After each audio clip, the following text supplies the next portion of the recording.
나는 유대인으로 길리기아 다소에서 났고 이 성에서 자라 가말리엘의 문화에서 우리 조상들의 율법의 엄한 교훈을 받았고 오늘 너희 모든 사람처럼 하나님께 대하여 열심히 있는 자라. 내가 이 돌을 박해하여 사람을 죽이기까지 하고 남녀를 결박하여 옥에 넘겼노니 이에 대제사장과 모든 장로들이 내 증인이라. 또 내가 그들에게서 다메섹 형제들에게 가는 공문을 받아가지고 거기 있는 자들도 결박하여 예루살렘으로 끌어다가 형벌받게 하려고 가더니 가는 중 다메섹에 가까이 갔을 때에 오정쯤 되어 호련히 하늘로부터 큰 빛이 나를 둘러 비치매 내가 땅에 엎드려져 들으니 소리 있어 이르되 사울아 사울아 내가 왜 나를 박해하느냐 하시거늘 내가 대답하되 주님 누구시니까 하니 이르시되 나는 내가 박해하는 나사렛 예수라 하시더라. 아멘. 오늘 말씀의 제목을 한번 따라할까요? 이것이 나의 간증입니다. 올해 첫 주일부터 시작된 바울의 여정 설교가 이제 마무리를 향해 가고 있습니다. 바울과 실라가 안디옥에서 시작한 3차 선교 여행은 이제 예루살렘에 도착함으로써 마무리되는데요. 그 3차 선교 여행의 그 여정을 지도로 한번 보면 안디옥을 출발해서 다소와 더베, 루스드라와 이고니온, 또 에베소와 또 드로아에서 배를 타고 이제 유럽으로 건너가게 되었죠. 마게도냐 지역, 이제 오늘날 그리스 지역에 있는 여러 도시에서 복음을 전했고, 다시 돌아와서 이제 밀레도에서 고별 설교를 했고, 바다라에서 배를 타고 지중해를 건너서 두로에 도착을 해서 돌레마이와 가이사랴를 거쳐서 예루살렘에 도착하게 됩니다. 여러분, 약 4,000km 정도 되는 거리예요. 그러니까 사도 바울이 이 먼 거리를 물론 오랜 시간이 걸렸을 것이고 걸어서 또는 말을 타고 또는 배를 타고 다니면서 복음을 전한 것입니다. 오늘날처럼 교통이 발달된 시대도 아니었고 그야말로 험난한 여정이었죠. 복음을 전할 때 사람들이 대적하기도 했죠. 붙잡아서 매를 때리기도 했고 또 바울이 돌에 맞아 죽을 뻔하기도 했지만 바울은 그 길을 묵묵히 걸어갑니다. 그리고 이제 그 마지막 여정을 향해 가고 있습니다. 이제 예루살렘에 도착했어요. 성도들과 제자들의 그 눈물의 만류를 뿌리치고 성령의 인도하심을 따라 예루살렘에 도착했습니다. 바울은 이제 예루살렘을 거쳐서 로마로 가고자 합니다. 그것을 하나님의 뜻으로 알고 있어요. 바울은 예루살렘에 도착하자마자 사도 야고보를 만난 뒤에 성전에서 유대인들에게 붙잡혀서 감옥에 갇히게 됩니다. 이제 죄인의 신분으로 이제 로마로 가게 되는 거예요. 자, 오늘 우리가 함께 봉독한 말씀은 이제 바울이 붙잡힌 뒤에 로마 군인 천부장에게 이제 허락을 받고 말할 기회를 얻어서 자신을 대적하고 죽이려고 하는 유대인들에게, 사람들에게 자신이 누구이고 어떻게 예수님을 전하게 되었는지를 말하는 내용입니다. 오늘 성경을 보면 변명이라는 단어로 표현을 하고 있는데요. 다른 표현으로 하면 오늘날 우리가 많이 사용하는 간증이라고 표현할 수 있습니다. 사도 바울의 간증이에요. 여러분들에게도 예수님을 만나고 변화된 간증이 있을 것입니다. 이 시간 바울의 간증을 통해서 여러분의 간증을 생각해 보시기를 바랍니다.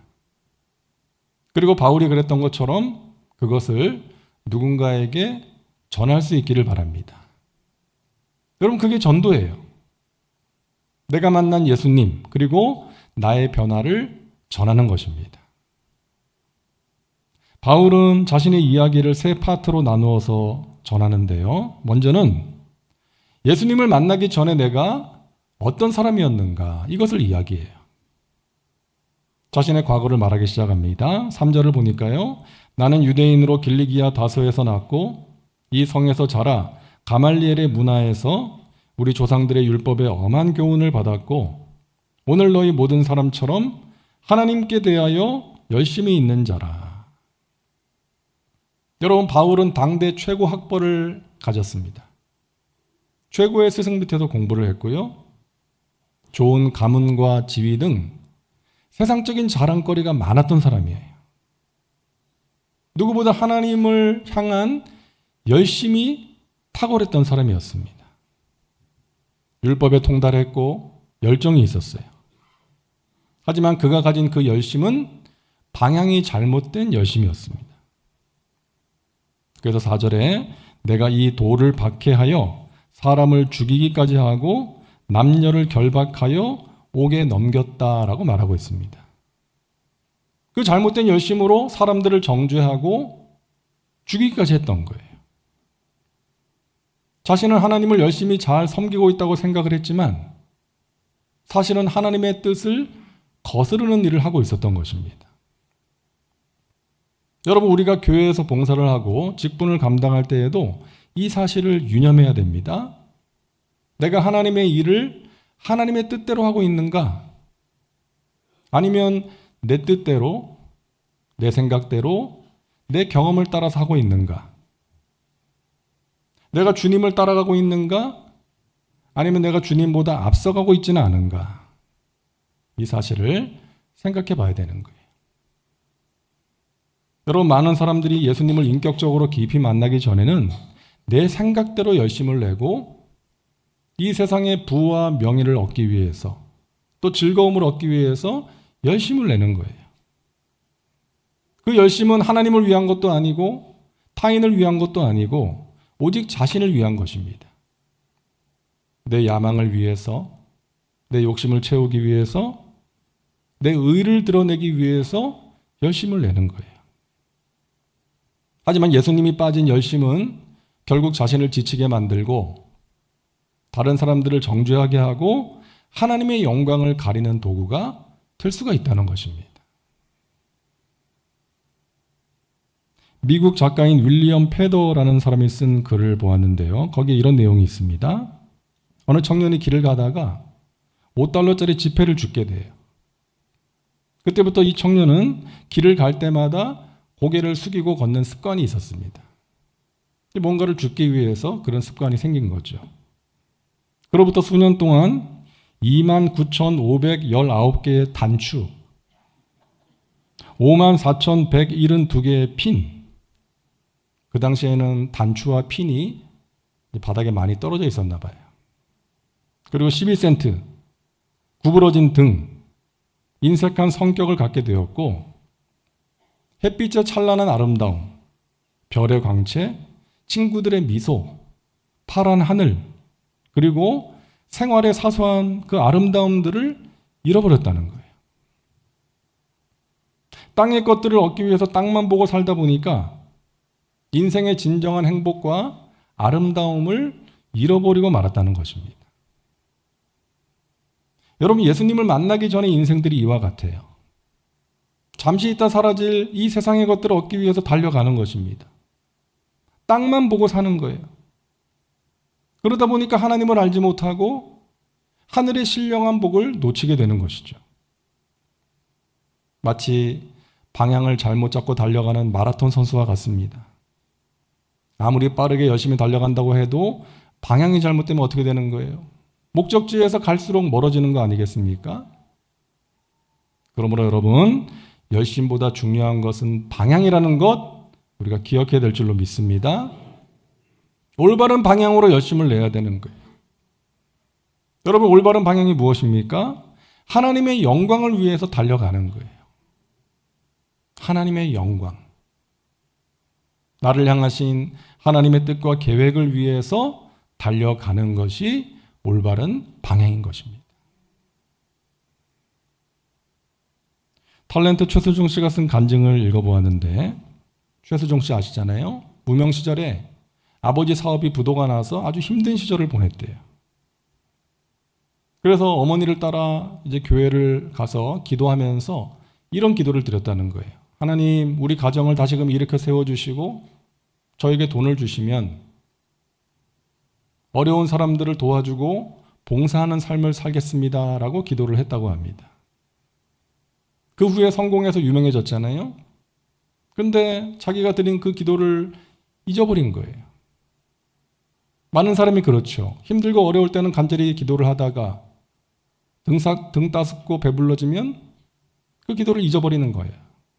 이 사람도 그런 것입니다. 이렇게 말합니다. 나를 알아주는 많은 사람들, 그들의 사랑, 허기를 채울 수 있는 돈, 내가 원하는 것들을 다 얻었습니다. 하지만 이상하게도 나에게는 만족이 없었습니다. 화려한 연예계 생활의 외양만큼 내면도 기쁘고 만족을 느껴야 할 텐데 도무지 만족할 수가 없었습니다. 인기와 돈을 향해 열심히 달려가면 달려갈수록 마음속에 무엇인가 채워지지 않는 빈자리의 느낌을 떨쳐버릴 수가 없었습니다. 술의 힘을 빌려 취할 때까지 먹고 마셨지만 나의 갈증을 해소시켜주지 못했습니다. 그러다 어느 날 어머니가 간절히 기도하시는 모습을 보면서 정신을 차리게 되었습니다. 아, 내가 하나님 앞에서 가난한 자들을 위해서 일하겠다고, 그들에게 예수님의 사랑을 전하겠다고 기도했었는데 그 성령님의 인도하심에 내가 순종하지 못했구나. 그걸 깨닫고 매일 하나님 앞에 나아가 말씀과 기도의 삶을 살기 위해 노력하고 하나님께 약속했던 것처럼 가난한 자들을 도와주는 봉사의 삶을 실천했을 때 진정한 기쁨과 감사를 맛보고 삶의 의미를 발견하게 되었습니다. 사랑하는 여러분, 여러분은 지금 무엇을 위해서 열심을 내고 계십니까? 하나님께서 기뻐하시는 올바른 방향을 향해 열심을 내시기를 바랍니다. 하나님께서 여러분에게 원하시는 것, 또 여러분이 하나님께 드렸던 그 기도의 내용을 위해서 여러분 열심을 내셔야 돼요. 그러함으로 진정한 삶의 의미와 평안과 만족을 누리며 살아가시기를 주님의 이름으로 축원합니다. 자, 둘째로 바울은 자신이 어떻게 예수님을 만나게 되었는지를 이야기합니다. 나는 예수 믿는 자들을 잡으려고 다메섹으로 가고 있었습니다. 근데 갑자기 하늘로부터 강한 빛이 나를 둘러 비추었습니다. 저 정오의 태양빛보다 더 밝은 빛이었습니다. 그 빛을 보고 저는 땅에 엎드려졌습니다. 그때 음성이 들려왔습니다. 사울아, 사울아, 너가 어찌하여 나를 박해하느냐? 누구십니까? 라고 묻자 나는 너가 박해하는 예수다 라는 음성이 들려왔습니다. 나는 그때까지 예수를 신성 모독죄로 십자가에 달려 죽은 죄인으로만 알고 있었습니다. 이제는 이 세상에 존재하지 않는 이단의 괴수라고 알고 있었습니다. 하지만 그 예수님은 살아계신 존재로 영광의 빛 가운데 나를 찾아오셨습니다. 나는 눈은 뜨고 있었지만 아무것도 볼 수가 없었습니다. 3일 동안 먹지도 못하고 마시지도 못하는 어둠 속에서 고통의 시간을 보냈지요. 그때 하나님이 보내신 아나니아라는 사람이 와서 말했습니다. 우리 조상들의 하나님이 너를 택하여 너로 하여금 자기 뜻을 알게 하시며 그 의인을 보게 하시고 그 입에서 나오는 음성을 듣게 하셨으니 너가 그를 위하여 모든 사람 앞에서 너가 보고 들은 것의 증인이 되리라. 너가 보고 들은 것의 증인이 되리라. 나는 그때부터 예수 그리스도의 증인이 된 것입니다. 자, 14절 우리 같이 읽겠습니다. 그가 또 이르되 우리 조상들의 하나님이 너를 택하여 너로 하여금 자기 뜻을 알게 하시며 그 의인을 보게 하시고 그 입에서 나오는 음성을 듣게 하셨으니. 한번 따라 할까요? 너를 택하여 나를 택하여. 여러분, 하나님이 택하셨다. 이 하나님의 선택, 이게 놀라운 은혜 아닙니까? 여러분, 바울이 예수님을 만난 것은 우연이 아니었어요. 그에게 어떤 자격이 있어서도 아니었습니다. 여전히 교만하고 여전히 예수님을 박해하고 있던 죄인을 예수님께서 친히 택하시고 찾아오셔서 만나주신 거예요. 20세기 최고의 기독교 지성이라고 불리는 C.S. 루이스. 이 사람은 철저한 무신론자였습니다. 신이 없다는 것을 증명하기 위해서 평생을 바치려고 했던 사람이었어요. 그런데 하나님께서 그를 찾아오셨습니다. 루이스가 그의 자서전에서 이렇게 말합니다. 1929년 어느 날 밤 옥스퍼드 대학교의 내 사무실에서 나는 더 이상 거부할 수 없는 하나님의 실제 앞에서 무릎을 꿇었다. 하나님은 살아계신 분이었다. 그분이 나를 찾아오셔서 나의 교만을 깨뜨리셨고 나의 연약한 심령에 빛을 넣어주셨다. 자신이 하나님을 찾아간 것이 아니라 하나님이 자신을 추적하여 붙드셨다라고 말하는 거예요. 하나님 살아계셔서 나를 찾아오셔서 나의 교만을 깨뜨리셨고 나의 연약한 심령에 세상이 줄 수 없는 그 영광의 빛을 넣어주셨다. 여러분, 우리도 마찬가지 아닙니까? 우리가 예수님을 찾기 전에 예수님이 먼저 우리를 찾아오셨어요. 죄 가운데 빠져서 영원히 죽을 수밖에 없었던 우리, 이 세상 것들을 사랑하고 하나님을 멀리하던 우리를 주님이 선택하시고 찾아와 주시고 만나 주신 것입니다. 여러분, 사실 이보다 더 큰 복이 어디 있습니까? 구원의 확신이 가장 큰 복인 줄로 믿습니다. 영혼의 문제가 해결된 거예요.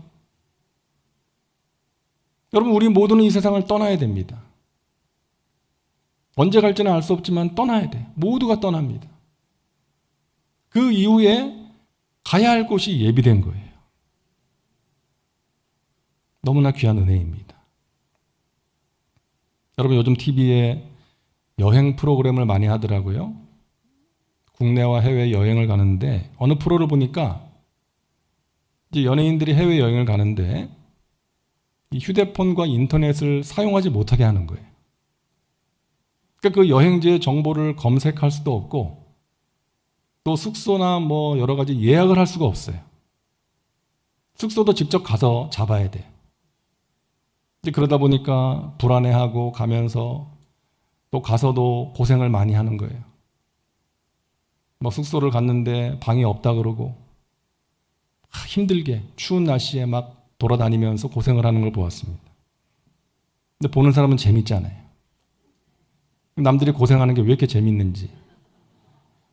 이제 그걸 보여주는 프로그램이에요. 그런 재미를 주는 프로그램인데 제가 보면서 생각이 들은 것이 여러분, 우리가 하나님 나라에 들어갈 수 있는 예약이 된 사람들이에요. 여러분, 이게 놀라운 은혜라는 거예요. 우리 주님께서 믿는 자들을 위해서 예비하신 그곳에 우리 각 사람이 예약이 되어 있습니다. 우리의 이름이 하늘 생명책에 기록되어 있다는 거예요. 그 나라 들어가는 길을 찾기 위해서 돌아다닐 필요가 없습니다. 우리가 무진 애를 쓰고 노력을 해서 들어갈 수 있는 게 아니죠. 주님께서 우리를 일방적으로 택하시고 우리를 찾아오셔서 우리를 만나 주심으로 친히 예약을 잡아 주신 거예요. 우리가 이 다음에 주님 앞에 서게 될 그날에 우리의 이름 확인하시고 들어가게 하실 것입니다. 여러분, 예수님 만난 간증이 있으실 거예요. 아마 대부분 바울이 3일 동안 앞을 보지 못하는 어둠 속에 있었던 것처럼 인생의 어둠 속에서 질병이나 사업의 어려움이나 자녀 문제 등 여러 가지 문제들 속에서 예수님 만나셨을 것입니다. 그리고 어떤 바울처럼 극적인 사건이 아니더라도 나에게 세미한 음성으로 말씀하시고 나를 위로하시고 깨닫게 하시고 새롭게 하시는 그 하나님을 만났기 때문에 여러분이 이 자리에서 하나님을 예배하고 있는 줄로 믿습니다. 여러분을 택하시고 찾아오셔서 만나주신 그 은혜를 잊지 마시고 감사하며 살아가시기를 주님의 이름으로 축원합니다. 셋째로 바울은 예수님을 만나고 자신이 어떤 사람이 되었는지를 이야기합니다. 예수님을 박해하던 자가 예수님을 전하는 자가 되었어요. 이방인들을 정죄하고 담을 쌓고 지내던 유대인이 이방인들에게 가서 예수님을 전하게 된 것입니다.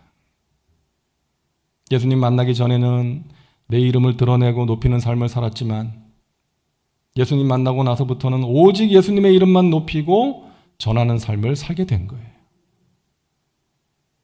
사도행전 1장 8절 우리 같이 읽습니다.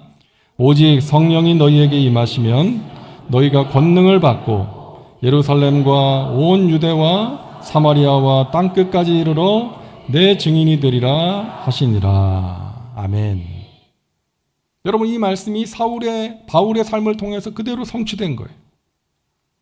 빛으로 찾아오신 주님을 만난 바울이 성령의 권능으로 여러 지역을 다니며 복음을 전하는 증인이 된 것입니다.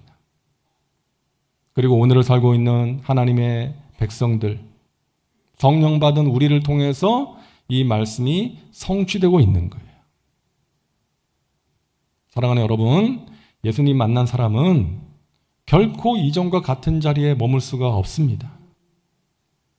그 자리를 떠나게 돼요. 죄를 미워하게 됩니다. 옛사람을 벗어버리게 됩니다. 성령을 따라 행하게 됩니다. 그리고 자신에게 맡기신 사명을 위해 달려가게 되는 거예요.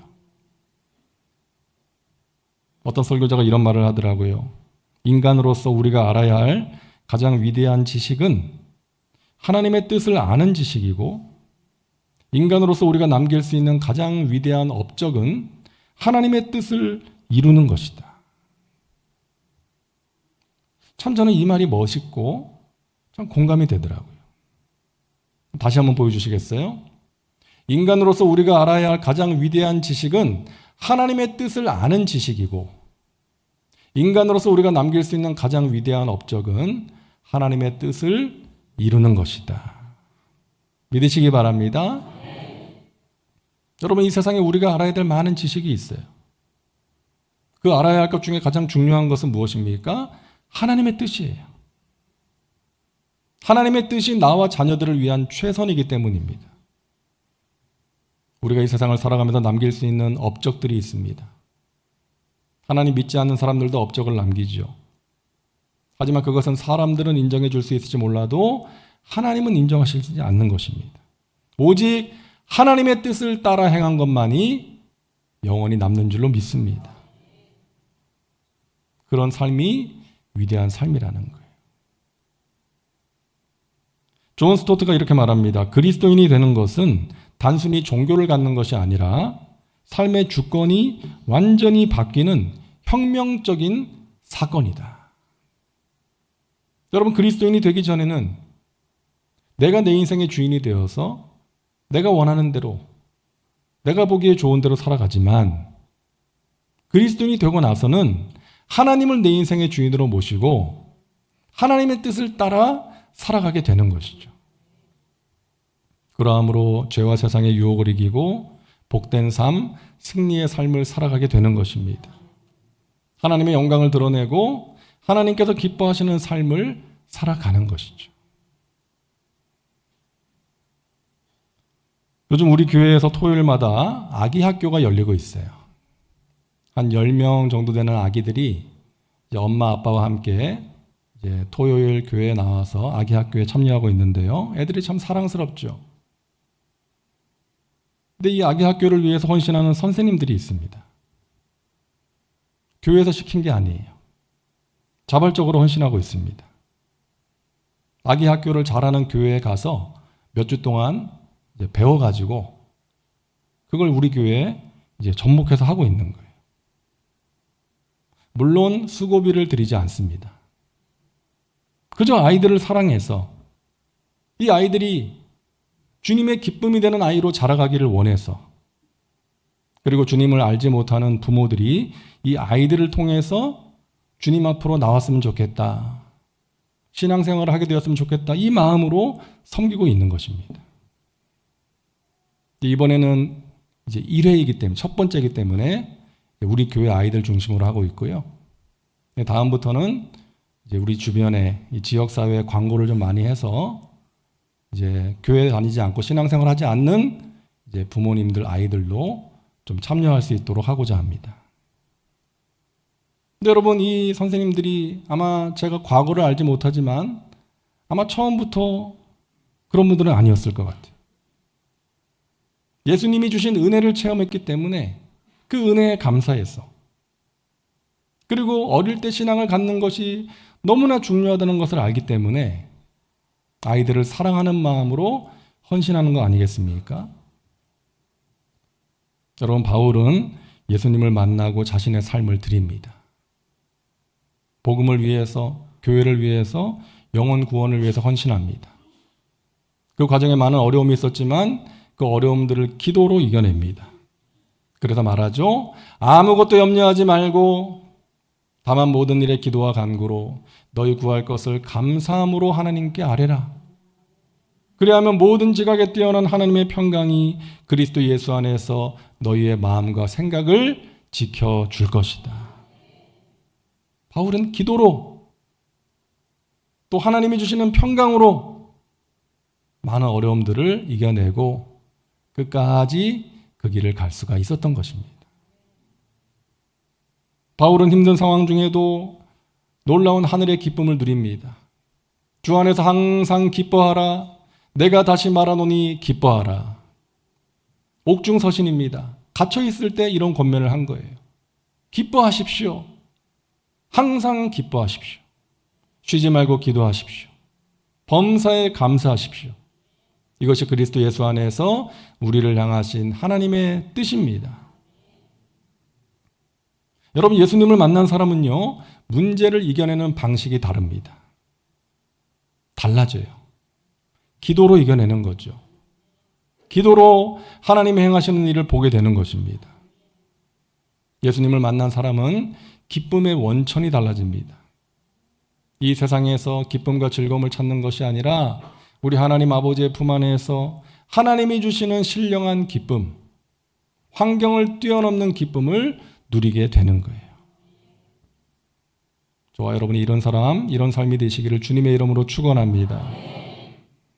바울은 자신을 대적하는 그 예루살렘의 군중들 앞에서도 전혀 주눅들지 않았어요. 왜? 자신을 택하시고 붙드시고 사용하시는 그 주님의 은혜가 너무나 선명했기 때문에.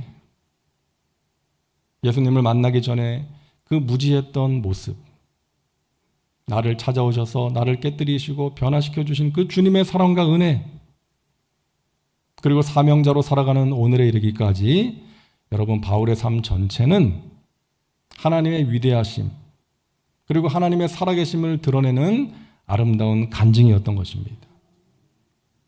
오늘 이 자리에 계신 여러분의 인생도 하나님의 손에 붙잡힌 위대한 간증문이에요.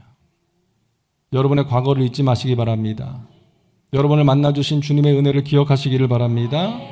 여러분의 삶의 자리에서 어떤 방식으로든 살아계신 주님을 증거하는 복된 삶을 살아가시기를 주님의 이름으로 축원합니다. 기도합니다. 좋으신 하나님, 오늘 사도 바울의 간증을 통해서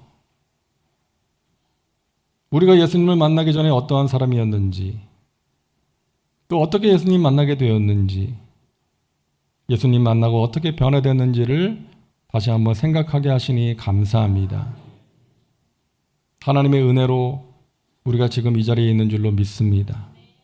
그 은혜를 잊지 말게 도와주시고 그 은혜를 베푸신 하나님을 찬양하며 감사하며 하나님께서 맡기신 자리에서 최선을 다하여 표대를 향해 달려가는 믿음의 백성들 되게 하여 주옵소서. 예수님의 이름으로 기도하옵나이다. 아멘.